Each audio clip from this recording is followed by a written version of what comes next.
বালিয়াটি জমিদার বাড়ি। বালিয়াটি জমিদার বাড়ি দেখতে হলে আপনাকে যেতে হবে মানিকগঞ্জ জেলা থেকে প্রায় ৮ কিলোমিটার দূরে সাটুরিয়া উপজেলার বালিয়াটি গ্রামে। 7টি ঐতিহ্যবাহী স্থাপনা নিয়ে বালিয়াটি জমিদার বাড়ি গৌরবের সাক্ষী হয়ে মাথা তুলে দাঁড়িয়ে আছে। দৃষ্টিনন্দন এই জমিদার বাড়ির বিভিন্ন ভবন এক একজন উত্তরাধিকারের মাধ্যমে পৃথক পৃথক সময় নির্মিত হয়েছে। বালিয়াটি জমিদার বাড়িটি বর্তমানে বাংলাদেশ প্রত্নতান্ত্রিক বিভাগের মাধ্যমে সংরক্ষণ ও পরিচালনা করা হচ্ছে। আর জমিদার বাড়ির কেন্দ্রীয় ব্লকে রংমহল খ্যাত ভবনে জাদুঘর গড়ে তোলা হয়েছে। বালিয়াটি প্যালেস নামেও পরিচিত এই জমিদার বাড়ি।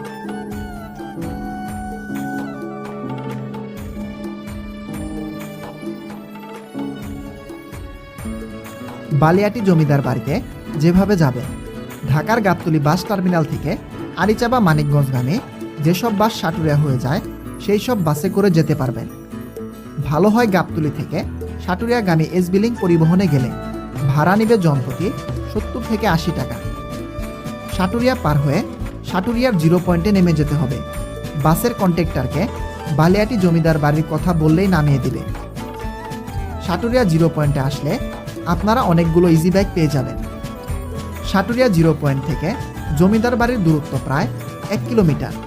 ইজি বাইক দিয়ে 10 টাকা ভাড়া দিয়ে যেতে পারবেন বালিয়াটি জমিদার বাড়িতে।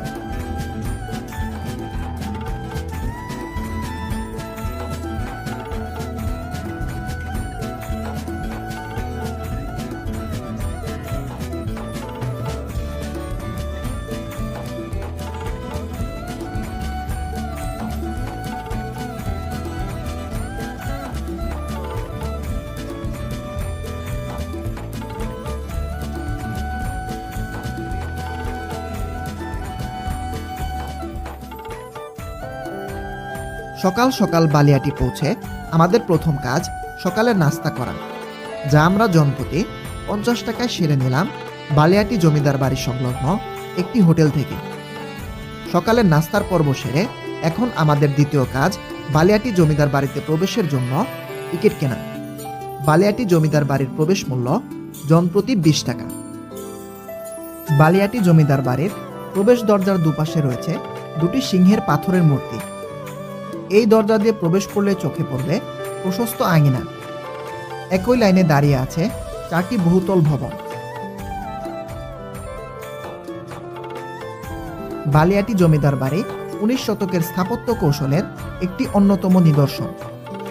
কোনো এক সময়ের ব্যস্ত প্রাসাদ, লোনা, ইটকালো পাথরের ধূসর স্মৃতি আর হারানো জৌলুস নিয়ে আজ নিথর দাঁড়িয়ে আছে কালের সাক্ষী হয়ে।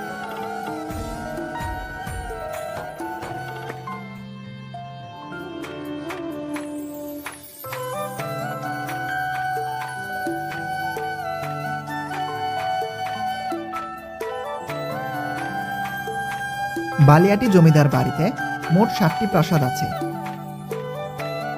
এই প্রাসাদের কেন্দ্রীয় ব্লকে তৈরি করা হয়েছে একটি জাদুঘর, যেখানে জমিদার পরিবারের ব্যবহৃত আসবাবপত্র এবং পাথরের মূর্তি রাখা আছে। প্রথম তলায় ভিডিও করা গেলেও দ্বিতীয় তলায় ছবি তোলা বা ভিডিও করা নিষেধ।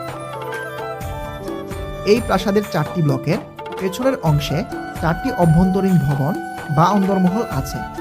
এই অন্দরমহলে জমিদাররা বসবাস করতেন।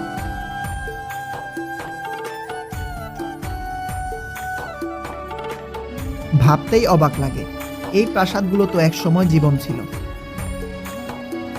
জমিদার গোবিন্দরাম সাহার পরিবার পাইক, পেয়াদা ও প্রজাদের আনাগোনায় ভরপুর ছিল, আর আজকালের বিবর্তে তা শুধুই ইতিহাস হয়ে আছে।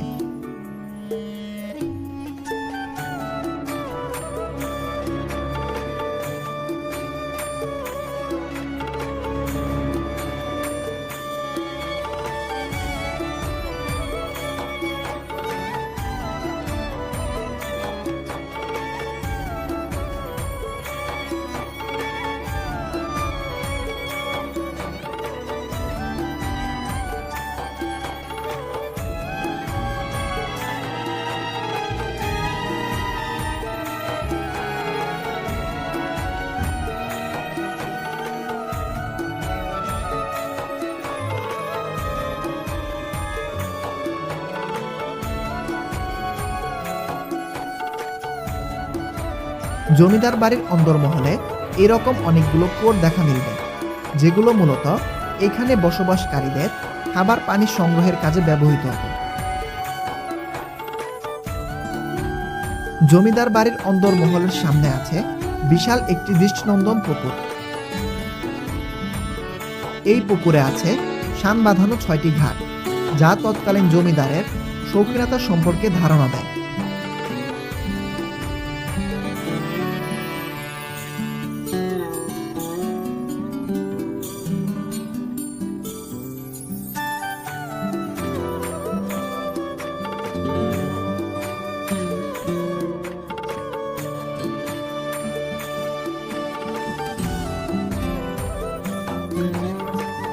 এই পুকুরের পেছনে আছে হামহামখানা। চলুন এবার আমরা জেনে নেই বালিয়াটি জমিদার বাড়ির সময়সূচি। বালিয়াটি জমিদার বাড়ি সকাল 10টা থেকে বিকাল 5টা পর্যন্ত দর্শনার্থীদের জন্য খোলা থাকে। প্রতি শুক্রবার দুপুর 12টা 30 মিনিট থেকে 2টা 30 মিনিট পর্যন্ত নামাজের জন্য জমিদার বাড়ি সাময়িক বন্ধ থাকে। এছাড়াও বালিয়াটি জমিদার বাড়ি প্রতি রবিবার পূর্ণ দিবস ও সোমবার অর্ধ দিবস ছাড়াও সকল সরকারি ছুটির দিন দর্শনার্থীদের জন্য বন্ধ থাকে।